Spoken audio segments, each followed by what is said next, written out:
Meus irmãos, nós vamos continuar o capítulo 7 do Evangelho de Mateus. Nós já vimos do versículo 1 ao versículo 6. Hoje vamos começar no versículo 7 e vamos ver se vamos até o 11. O assunto aqui é oração. A palavra diz: pedi e dá-se-vos-á. Buscai e encontrareis. Batei e abri-se-vos-á. Porque aquele que pede recebe, o que busca encontra, e o que bate se abre. E qual dentre vós é o homem que, pedindo-lhe pão ao seu filho, lhe dará uma pedra? E pedindo-lhe peixe, lhe dará uma serpente? Se vós, por sendo maus, sabeis dar boas dádivas aos vossos filhos, quanto mais o vosso Pai Celestial, que está nos céus, dará bem àqueles que vos pedirem. É interessante, meus amados, que entre as coisas que a Bíblia mais incentiva, a oração é uma delas. E quando nós pensamos em oração, nós sabemos que orar é aquela oportunidade que nós temos de cultivar um relacionamento com Deus. Não é? Então, a oração é uma forma de vivermos nos relacionando com Deus. E é muito importante que entendamos acerca da oração que Jesus manda pedir. E é tão importante que nós devemos aprender a orar. Às vezes nós pensamos que nós sabemos orar e nós não sabemos orar. Não é? É uma pessoa que conversa com o outro. A pessoa deve ter algumas nuances para poder conversar e ter uma conversa direita, uma conversa sadia, uma conversa que não prejudique, uma conversa que edifica. Da mesma forma é a oração. Nós temos que aprender a orar para saber orar segundo a vontade de Deus. E o que nós notamos que na época de Jesus já havia um conhecimento acerca da oração, a ponto de os discípulos de Jesus chegar para ele e dizer: Jesus, um dia João Batista ensinou os seus discípulos a orar. A Bíblia não diz como foi o tipo de oração que João Batista ensinou. Mas os discípulos disseram: nós queremos aprender a orar contigo agora. Porque João Batista também ensinou os seus discípulos a orar. Nós devemos guardar isso na nossa mente da seguinte forma: às vezes nós aprendemos a orar com outras pessoas, mas o mais importante é que aprendamos a orar com Jesus. E o que a Bíblia tem, Jesus Cristo de uma forma direta, Ele ensina os seus discípulos a orar, não somente a oração do Pai Nosso, mas durante todo o tempo que Ele estava aqui na terra, Ele orientou acerca da oração. Muitas pessoas pensam que orar é simplesmente a pessoa pedir para receber alguma coisa. E quando ficam nesta compreensão, partem para vários princípios que não é o verdadeiro relacionamento com Deus. Porque a Bíblia, ela não pode ser usada com textos separados. Porque se nós retiramos textos do contexto, ou pegamos um texto isolado e queremos aplicar, ou aquele mesmo texto isolado que nós tiramos, se nós não lemos o que realmente a palavra de Deus diz, nós podemos fazer uma grande confusão, nós podemos ensinar uma grande heresia e nós podemos entrar até mesmo por uma apostasia. Porque normalmente quando alguém lê esse texto de Mateus que diz: pedi e dá-se-vos-á, buscai e encontrareis, bati e abri-se-vos-á, porque aquele que pede recebe, o que busca encontra, e ao que se bate, se abre. E muita gente bate o martelo e diz: olha, tudo que eu pedi, eu vou receber. Eu tenho que acreditar na palavra. Se a palavra diz que eu peço e eu recebo, então vou pedir e receber. Vamos devagar. Vamos devagar, vamos entender esse texto na sua plenitude, porque esse texto não trata simplesmente de coisas materiais, mas esse texto trata de uma complementação da vida espiritual. E eu vou citar um versículo da Bíblia referente a esse texto, que vai mostrar para vocês que a compleição da vida espiritual, quando Jesus fala nesse texto, é muito forte, tá certo? É muito forte. Então, o que nós temos que encarar de uma forma direta é que Deus nunca concede o que é pior, Ele só concede o que é melhor. Deus tem a sua escolha naquilo que Ele vai dar para os seus. Então não adianta você pedir uma coisa ruim, que Deus não vai te dar, Ele vai te dar uma coisa melhor, uma coisa segundo a vontade dEle. É o princípio lógico da Bíblia. Tá certo? E a pessoa mesmo tendo de pedir, buscar normalmente, e não é os outros. Porque o que a gente ouve mais é o seguinte: irmão, ore por mim.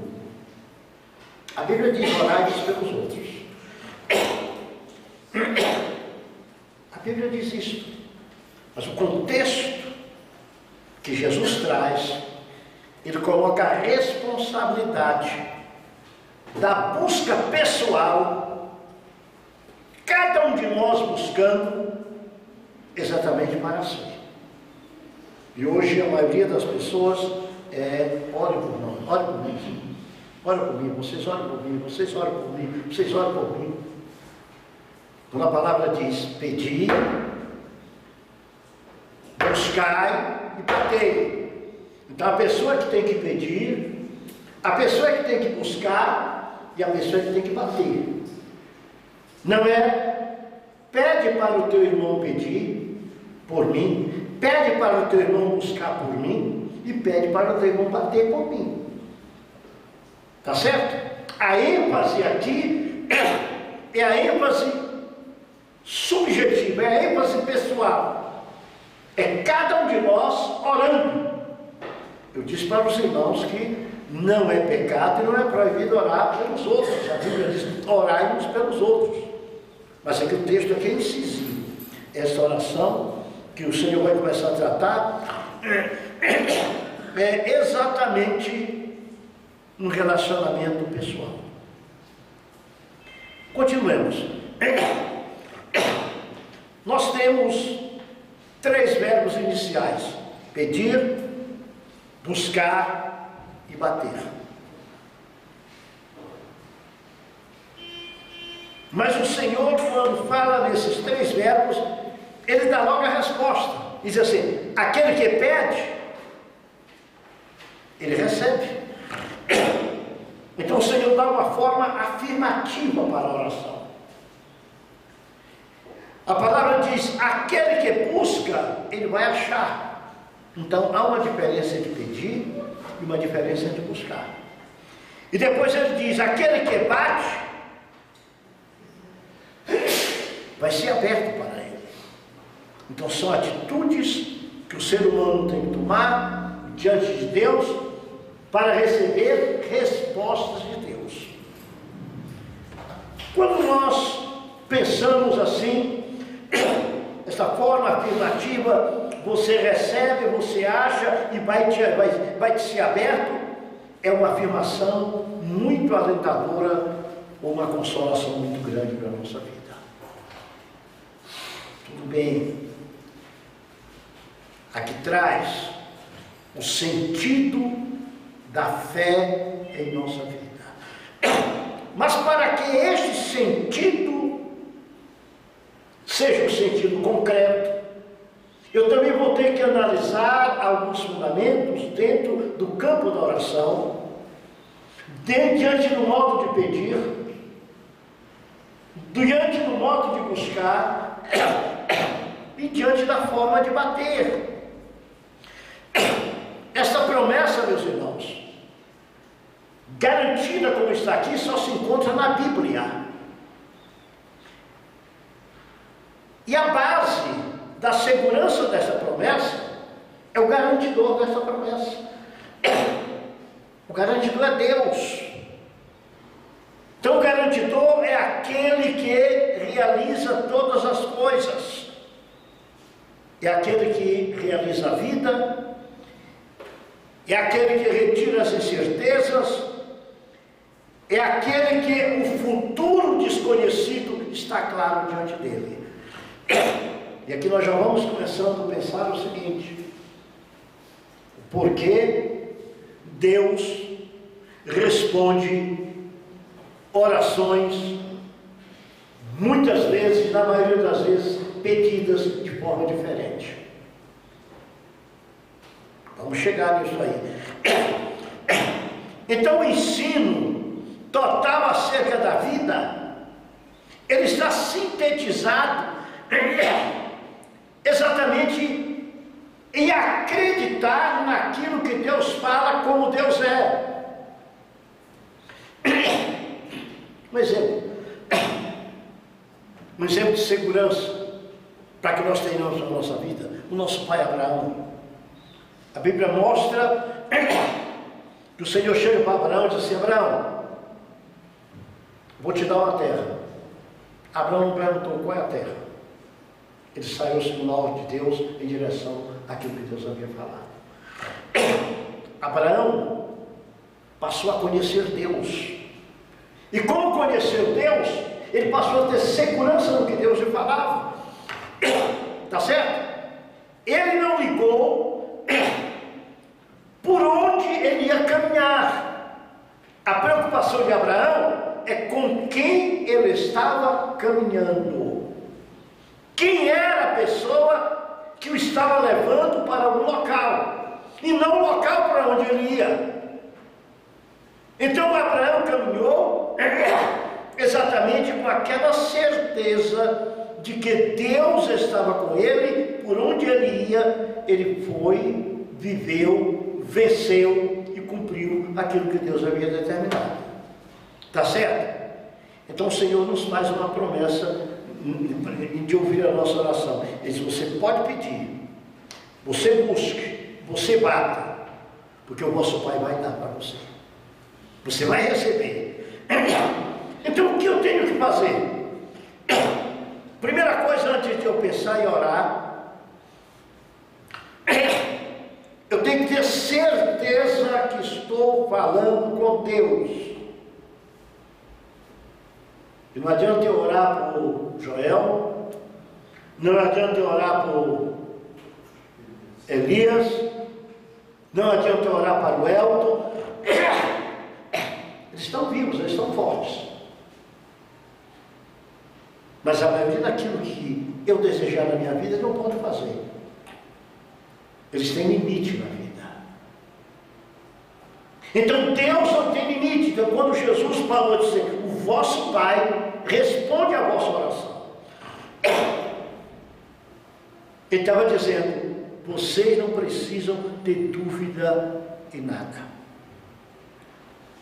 Aí surge uma pergunta: mas a Bíblia diz: pedir, dá-se-vos-á, bater, e vai ser aberto, não é? Busquem e vocês vão achar. Aí chega o irmão e diz assim: pastor, faz 10 anos que eu estou buscando, eu estou pedindo, eu não estou recebendo. O versículo 11.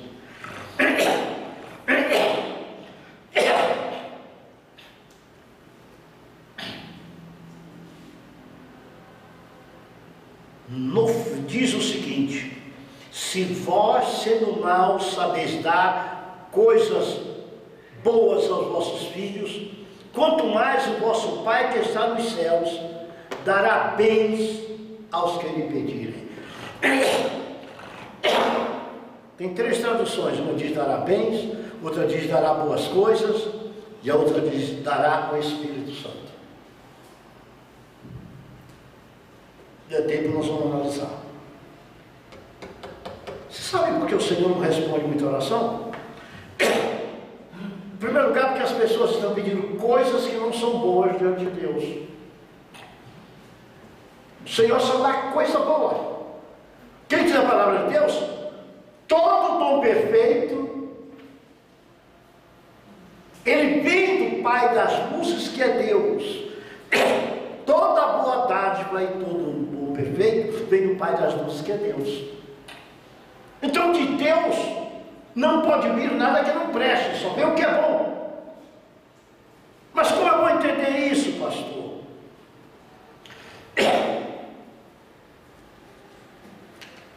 Jesus disse assim, vou tirar essa referência. Jesus mostra que nós, seres humanos, aqui no versículo 7, no versículo 8 e no versículo 9, tá certo? E no versículo 10, quando fazemos um pedido ao nosso Pai, o nosso Pai às vezes troca o pedido que a gente faz. Diz o versículo 9, qual é o homem que pedindo-lhe pão ao seu filho, lhe dará uma pedra? Qual é o homem que pedindo pão, pedindo peixe, lhe dará uma serpente?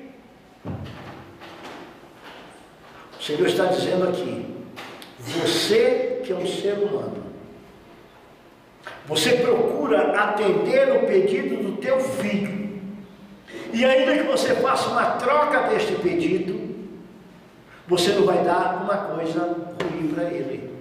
Se ele pedir um pão, você não vai dar uma pedra. Significa que se o homem tem consciência, Deus tem consciência superior do homem. Tá certo? Deus tem consciência superior à do homem. Porque Deus, Ele é amor. E o texto aqui nos leva a começar a entender exatamente que nós temos que pensar em Deus como nosso Pai.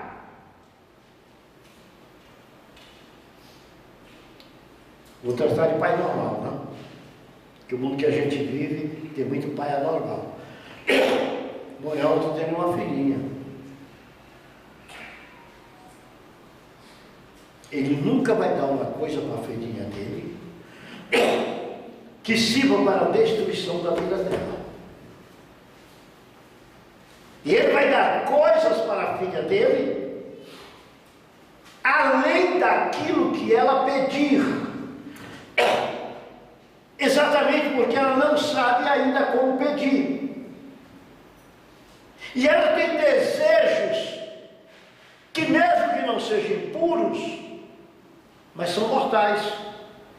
É verdade ou não é? Pois é assim que Deus olha para nós quando nós oramos. Nós às vezes pedimos uma coisa como se aquilo fosse exatamente a última coisa desejável de melhor na nossa vida. Só que Deus está olhando bem adiante. Tá certo? Pedindo uma coisa que parece muito bom. Elias tem o filhinho dele já grandinho.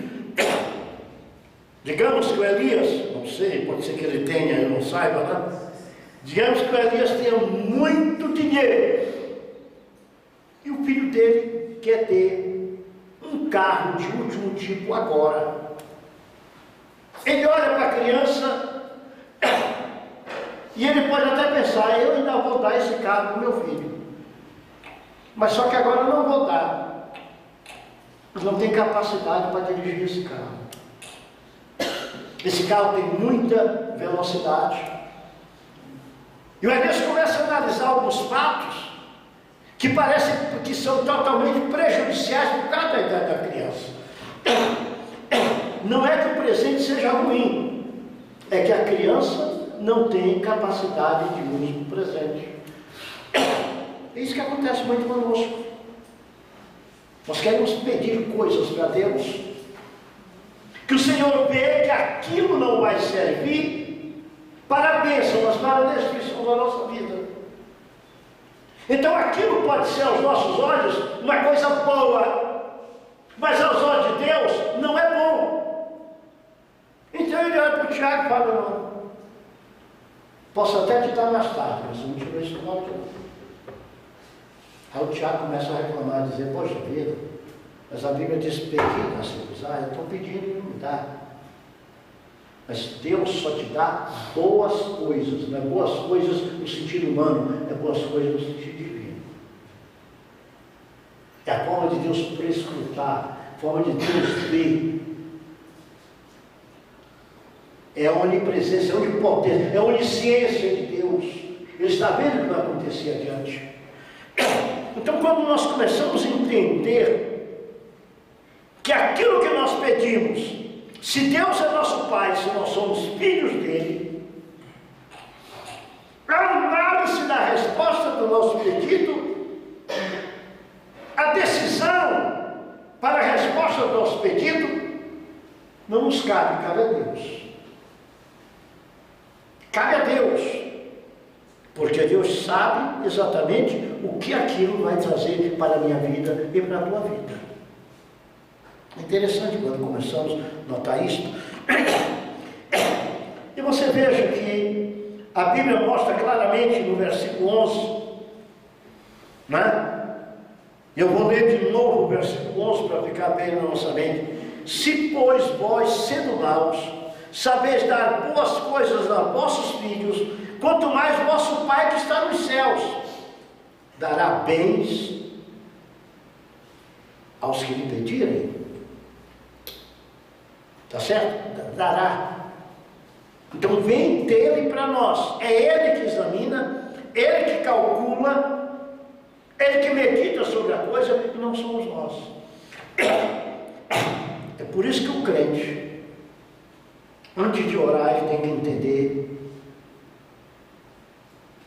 o que Jesus diz no Pai Nosso: seja feita a tua vontade, aqui na terra como é feita lá nos céus, ou assim na terra como nos céus. Então, quando nós formos pedir alguma coisa, ainda que pareça mais importante para nós do que tudo, nós devemos incluir uma frasezinha: segundo a tua vontade, se for da tua vontade. Porque o Senhor conhece todas as coisas, né? E o Senhor, na sua vontade, Ele nos preserva. Ele nos preserva. Então, o que acontece na nossa vida é o Senhor nos preservando para alguma coisa especial. Então, o que nós temos que começar a pensar? Quando nós começamos o capítulo 7 do Evangelho de Mateus, vou te mostrar um sentido desta oração, que pouca gente examina. Nós temos saído do capítulo 6, capítulo 5, capítulo 4, 3, 2 e 1, quando nós somos levados a conhecer acerca do reino de Deus. Quando nós somos levados a ser introduzidos no reino de Deus. E quando dentro do reino de Deus o Senhor chega e diz: é assim que eu quero a conduta de cada um de vocês. Quando chega no capítulo 7, do versículo 1 ao versículo 5, o Senhor dá mais um aperto. E dizendo: no relacionamento interpessoal de vocês, Eu quero que vocês olhem um para o outro, mas de uma forma simples, sem julgamento. Aí chega e adverte. Eu creio que a advertência no versículo 5 ele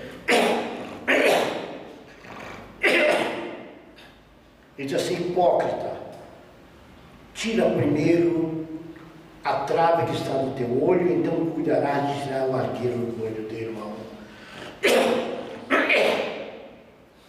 Aí de repente ele traz um espírito de valoração.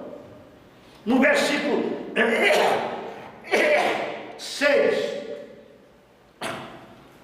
ele parece um texto jocado, ele diz assim: olha, não deis aos cães as coisas santas, nem deiteis aos porcos as vossas pérolas, para que não as pisem com os pés e voltando-se vos despedacem. Não parece deslocado? Mas não está deslocado. Não está deslocado. O Senhor está dizendo aqui que existem coisas santas, existem pérolas espirituais, e não pode ser jogado na mão de escarnecedores e nem de pessoas sujas. Interessante. E de repente ele entra acerca da oração. Será que o Senhor, quando fala que acerca da oração, ele não está falando de coisas santas, de pérolas, que muitas vezes nós estamos preocupados com aquilo que não é santo e aquilo que não são as pérolas, e estamos numa busca incessante de coisas materiais, porque ele vai trazer. Ele vai nos levar para dois campos nesse pedido. Vai nos levar para um campo material e para um campo espiritual.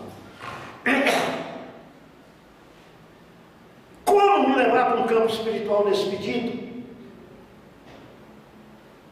Quando eu leio acerca do reino, como está no reino, como manter o reino, eu vou começar a entender que há um princípio chamado princípio de santificação, um princípio de entendimento da palavra, um princípio de busca profunda de Deus para a comunhão. Por acaso será que o Senhor não está falando, quando ele fala aqui em pérolas, ele fala em coisas santas, que a hora de eu orar, esse pedir, esse buscar e esse bater, ele não está me mandando para o campo espiritual para me buscar, pedir, buscar e bater, falando com o Senhor exatamente acerca das coisas espirituais, em primeiro lugar. Porque lá em Mateus 6:33 diz: buscai em primeiro lugar o reino de Deus e a sua justiça, e todas essas coisas, essas demais coisas, vos serão acrescentadas. Buscar, eu venho aqui para o versículo 7, novamente no capítulo 7. Buscai o reino de Deus. Então eu vou pedir, buscar e lutar pelo reino de Deus bater. Mas vou lutar como? Através da oração. Você já viu que o contexto de oração, no mundo atual, na igreja odierna, ele está preso a coisas materiais e o campo espiritual está totalmente esquecido? É verdade ou não é? Está preso a coisas materiais. A pessoa se ajoelha pedindo dinheiro, a pessoa se ajoelha pedindo carro, a pessoa se ajoelha pedindo casa. Eu nunca vi esse tipo de oração na Bíblia, mas eu vejo muitos locais. A resposta que eu vejo é a seguinte: o vosso Pai Celestial sabe de tudo que necessitais. Então, meu Deus sabe se está faltando dinheiro, Deus sabe se eu estou precisando do carro, Deus sabe se eu estou precisando da casa, Deus sabe a roupa que eu estou precisando, Deus sabe se eu estou precisando de sapato, Deus sabe tudo que eu necessito. E a minha primeira preocupação, principalmente no campo da oração, que é o tempo da o plano da comunhão com Deus, eu tenho que pensar no mundo espiritual. E como isso acontece? Lá em Lucas, capítulo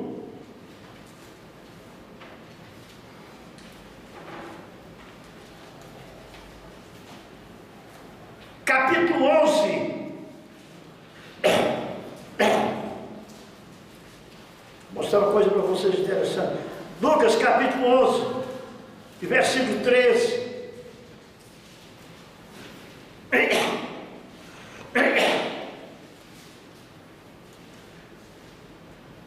Pois vós, sendo maus, sabeis dar boas dádivas aos vossos filhos, quanto mais o Pai Celestial, o Espírito Santo, àqueles que lhe o pedirem.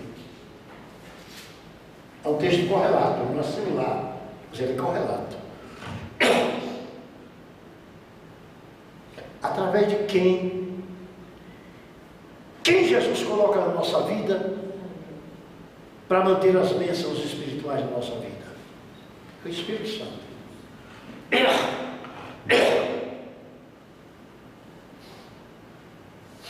Eu não tenho notado que ultimamente não se vê mais batismo com o Espírito Santo quase. Se você chama o povo para orar, dificilmente vem alguém, mas você colocou uma placa na porta que você vai orar e as pessoas vão ficar ricas, ou vão ser curadas, muita gente vai vir, não quer nem saber de entrar no dia, mas vai vir. Vocês me buscam pelo pão que perece. Nós temos que começar a criar um padrão de oração totalmente bíblico em nosso meio. Buscando em primeiro lugar o reino de Deus nas nossas orações. Criando movimentos para que o povo entenda e não confundam passagens bíblicas com heresias e apostasias que andam se falando por aí. Tinha uma mulher que veio aqui para a igreja que disse que era missionária. O culto que eu preguei, eu estava dando um estudo bíblico que eu falei que Jesus nunca mandou pregar a cura divina. Ela levantou e disse que eu estava contra a Bíblia e os dons espirituais. Eu vou embora da igreja. Jesus mandou pregar o evangelho. Jesus disse que os sinais seguem os que creem. Que enquanto você prega, Jesus cura, Jesus salva, Jesus batiza, Jesus libera, expulsa demônio. Jesus mandou expulsar demônio, mas não mandou pregar expulsando demônios. Jesus mandou curar enfermo, mas ele não decide pregar a cura aos enfermos, ele decide curar. Para que a pessoa cure o enfermo, para que a pessoa expulse o demônio, ele tem que entrar no campo da oração, ele tem que estar em comunhão com Deus. Nós temos que aprender a orar. Porque nós queremos aprender a expulsar demônio, nós queremos aprender a curar enfermo, nós queremos aprender a fazer grandes coisas. Mas isso vai acontecer na nossa vida quando nós estivermos em comunhão íntima com Deus. O Espírito Santo domina totalmente a nossa vida e as coisas vão acontecer. Vocês se lembram daquele caso? Daquela pessoa endemoniada que os discípulos não conseguiram expulsar? Jesus disse: olha, está faltando em vocês oração e jejum, porque existe caixa de demônio que só com oração e jejum. Interessante. É interessante o conceito que nós temos de oração, o que nós pensamos acerca de oração, está certo? Que nós pensamos, a forma que nós tomamos, exatamente quando queremos, confundimos com muita coisa. Então essa passagem bíblica, ela é de encorajamento, tá certo? A buscarmos as coisas não do nosso interesse carnal, não do nosso interesse carnal. A Bíblia diz: não pegue as coisas santas para dar aos cachorros, aos cães. Não pegue as pedras para dar aos porcos. Isto é, tenham uma reação diferente dentro das coisas espirituais. Então Mateus 7, 7 a 11 está falando de coisas santas, quando passa a dizer: pedi, buscai e vai ter. e fala do cuidado que Deus tem conosco. Tudo que vem de Deus é santo. Está certo? Isso significa que Deus quer estar sempre em primeiro lugar na nossa vida espiritual e na nossa vida material. Volto de novo a Mateus 6,33. Buscar em primeiro lugar o reino de Deus e a sua justiça.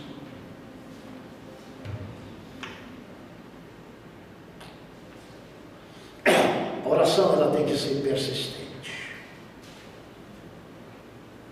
Persistente, lá em Lucas 18:5 nós temos a história daquela viúva. Ela viu que persistia. Jesus disse: é assim que tem que ser feito. Tá certo? É assim que tem que ser feito, é com luta. Então quando o Senhor manda pedir, buscar e bater, tudo isso não tem a ver com os nossos interesses, e principalmente com o interesse de Deus. Nós oramos errado porque nós buscamos o nosso interesse e não o interesse de Deus. A nossa vida espiritual tem que ser mudada nesse pensamento. Preste atenção no que eu vou te dizer e guarde. Se interesse totalmente pelas coisas de Deus, que Deus vai cuidar de todas as tuas coisas. Coloca a tua vida totalmente nas mãos de Deus. Teu emprego, ele vai fluir melhor. Os teus negócios vão prosperar. Tá certo? A tua obediência a Deus, a tua colocação de vida nas mãos de Deus, ela vai influenciar em tudo que você tem ao redor de ti na tua vida e em todas as suas necessidades. Quando nós estamos correndo demais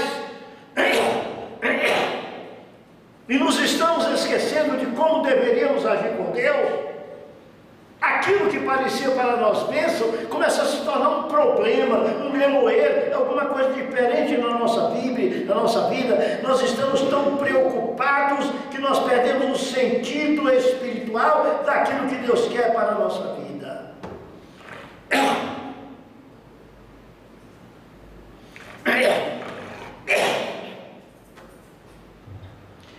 Quando o Senhor nos manda pedir e buscar e bater,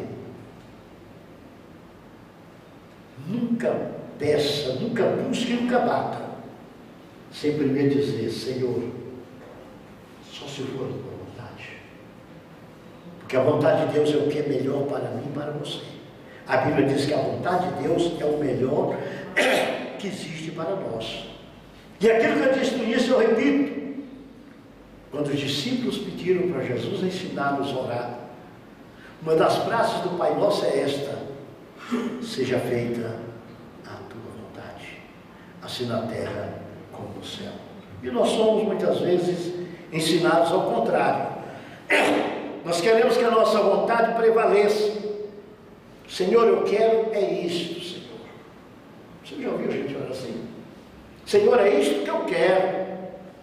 Tua palavra diz que o que eu pedir, eu tenho, mas eu quero é isso, ó Senhor. Eu quero um carro, mas eu quero um carro tal. Eu fico ouvindo, eu fico olhando assim, me dá vontade de dizer uma coisa. Você está pedindo ou está exigindo? Não, tudo que eu vou fazer, eu digo para Deus como eu quero. Não diga a Deus que você está precisando daquilo. Que o Senhor te dê segundo a vontade dele. Coloque Deus em primeiro lugar ao seu interesse. Você coloca o seu interesse acima de Deus. Quando vai orar, olha Senhor, olha Senhor. Não, Senhor, tem misericórdia de mim, eu estou precisando. Tu sabes, Senhor, como fazer, faz como tu queres, Senhor. Tá certo? Então, se um pai terreno é capaz de fazer tanto pelos filhos, dando bens materiais, e um pai celestial, então eu tenho que começar a olhar para Deus como meu pai. Nós pregamos muito que Deus é Pai de nosso Senhor Jesus Cristo. Mas Jesus insistiu em que nós conhecêssemos Deus como nosso Pai. Pai nosso que está nos céus. Olha a forma que ele mandou orar. Ele está dizendo: reconheçam Deus como vosso Pai. A Bíblia diz que o Senhor nos dá boas coisas. Eu queria que você imaginasse agora. O que é uma coisa boa para você, Tiago? Não me fala. Neto, o que é uma coisa boa para você, Neto? O que é uma coisa boa para você, Jefferson? O que é uma coisa boa para você, Elton? Eu queria que cada um começasse a pensar: o que é uma coisa boa? A Bíblia diz: meus pensamentos não são os vossos, meus caminhos são os vossos. Assim como o céu está elevado à terra, os meus pensamentos estão também elevados, meus caminhos estão elevados. Eu não preciso dizer para o Senhor: Senhor, eu quero uma coisa boa. Senhor, dá-me segundo a tua vontade. Porque a Bíblia já disse que Ele não dá coisa ruim, Ele só dá coisa boa. Está certo? Então Deus, por ser Deus, ao conceder alguma coisa para nós, pastor, Ele nunca erra. Você pode dar alguma coisa errada para o seu filho, pensando que está dando certo. Você é humano. Agora, Deus nunca erra no que vai dar para nós. O que Deus diz? Eu tenho o teu nome na palma da minha mão. Eu te chamei, eu te remi, eu te chamei pelo teu nome. Tu és meu. Eu tenho, olha, o teu nome está escrito na palma da minha mão. A tua vida é lembrada por mim. Eu estou te olhando aqui todo o tempo direto. Eu acho que basta você dizer: Senhor, cuida de mim. Mas nós somos tão incrédulos. Tão incrédulos. Deus nunca comete erro.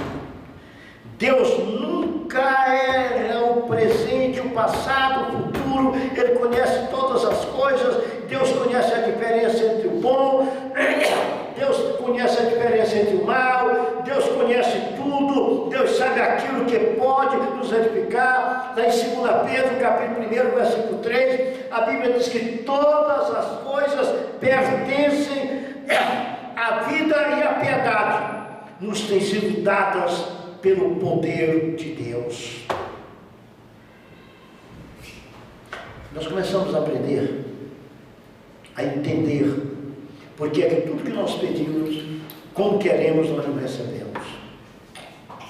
É porque Deus não dá nada para nos prejudicar. Quem sabe você tem um alvo na vida, o Senhor te quer aquilo.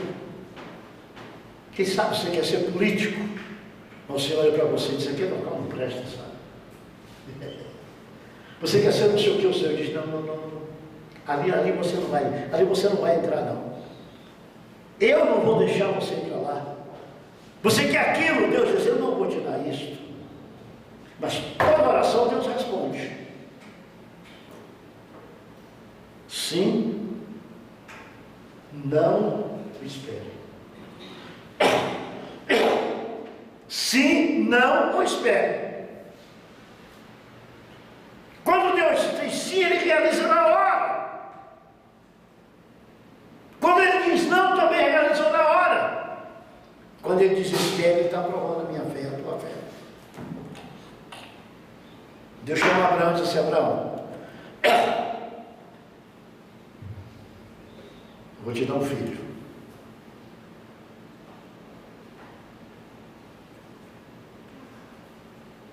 E nele, em ti, serão benditas todas as nações da terra. Olha para o céu, Abraão. Conta a estrela. Não dá. Olha para a areia da praia. Conta areia. Não dá. Assim vai ser a tua descendência. 75 anos o homem tinha. 100 anos ele tinha quando Deus deu o filho. Espera, Abraão. Pastor, Deus me deu uma promessa, e eu estou orando, e essa promessa não chega.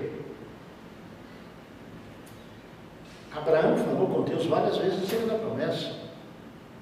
Você olha o Abraão e diz assim, eu estou ficando velho, rapaz. E o filho vem. Vai ter que ser o Eliezer aí. Eliezer mesmo, não? Vai ter que ser o Eliezer aí. Deus disse, não. Aí muita gente faz como Abraão fez. Sara e Abraão apressaram a promessa. Só tiveram problema. Porque a promessa de Deus vem no dia que Deus quer. Deus só responde o dia que Ele quer. Ele é soberano. O tempo de Deus não é meu tempo. Mas o tempo de Deus é o tempo de Deus e não mais ninguém. Então é isso que nós temos que entender. Que nem tudo que nós pedimos recebemos como nós queremos. É porque Deus está exatamente nos guardando ou nos poupando de alguma situação, está nos preparando para uma grande vitória, e o espírito de incredulidade toma a nossa vida e faz com que nós queiramos que a nossa vontade supere a vontade de Deus. Até onde vai a extensão da nossa oração? Nós temos comunhão com Deus para falar com Ele? O nosso coração deseja ter comunhão com Deus? Porque a nossa carne não deseja. O nosso espírito deseja ter comunhão com Deus? Você pode chegar em qualquer igreja, culto de oração, no dia do culto de oração, o pessoal faz festa, acontece alguma coisa, sempre tem alguma coisa que a pessoa não vai para o culto de oração. Porque o diabo sabe, se você for para a oração, você vai começar a orar, você vai começar a entrar em comunhão com Deus, você vai ver que há uma necessidade na vida de cada um de nós, de cada dia ser mudado mais e mais.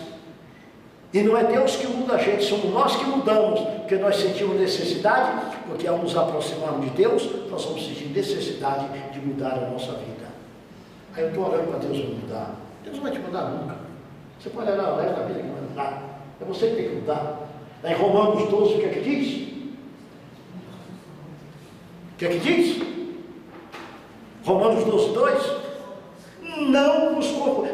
Deus diz assim, eu vou fazer você não se conformar com esse mundo. Não nos conformeis com esse mundo. Eu vou te transformar, não. Transformai-vos, não? Pela renovação do vosso entendimento, para que vocês tenham conhecimento de qual é a boa e agradável vontade de Deus. Então tem coisas que eu estou pedindo para Deus fazer comigo e Deus não vai fazer nunca. É chamada oração de tolo. Eu estou pedindo que Deus não vai fazer, porque eu é que tenho que fazer. Eu é que tenho que tomar posições na minha vida.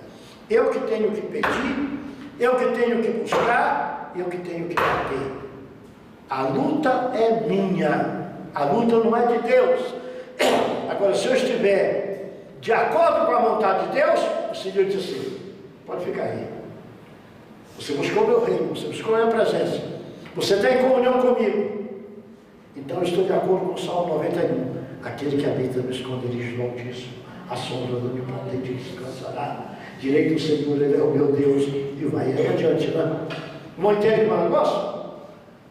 Ele não diz aquele que eu trago para habitar, mas diz aquele que habita. Eu é que vou habitar no esconderijo do Altíssimo. Eu é que tenho que escolher o esconderijo do Altíssimo para ser minha habitação.